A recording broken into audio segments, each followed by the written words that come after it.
Hej Dag. Ja, i dag der laver jeg lige den her video på dansk, fordi at den vil jeg have svært ved at lave på engelsk. Men jeg har fået fat i sådan en rod til den støddæmper, der var i Smager. Så nu kan jeg vise dig, hvordan den kører. Desværre er jeg nødt til at køre på græs i dag, da der står nogle telte på selve grusbanen. Og da man jo skal udvise ekstra hensyn, når man kører dem, og da man kører med sådan noget, så derfor har jeg valgt en helt tom græsplan, hvor det allerhøjeste i min bil er blevet smadret, når man kører i et mål. Men det jeg gør, det er, at jeg lige starter bilen, og så kører vi, og så kører jeg lige en tank, og så ser jeg, hvad jeg kan bruge af de forskellige clips. Men den skulle gerne skifte op til anden gear. Det gjorde den i hvert fald sidst, da den blev smadret.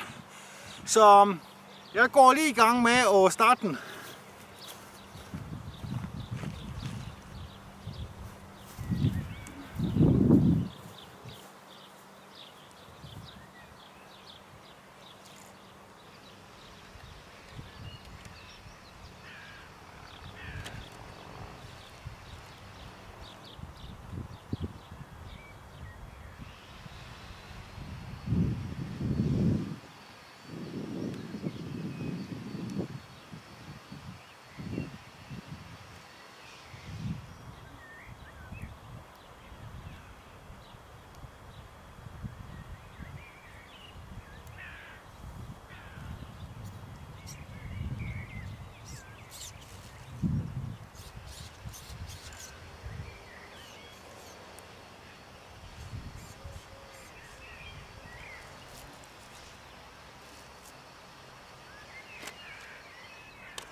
tog lige ekstra tid, men nu er vi i gang.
Så jeg lige flytter herover.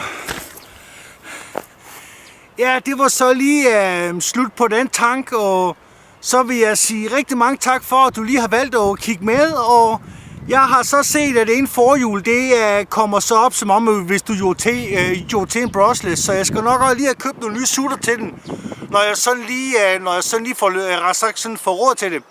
Men jeg skal lige finde ud af, hvilken en af mine biler, jeg lige skal overhale først, fordi at med selve min Actual, der er omkring cirka 1200 kroner, jeg lige skal smide efter den. Med selve Revoen, der er der omkring cirka 2000 i alt, så det kommer lige an på, hvilken en jeg lige overholder først. Men jeg vil i hvert fald sige rigtig mange tak for, at du lige har valgt at kigge med, og på gensyn i næste video. Hej!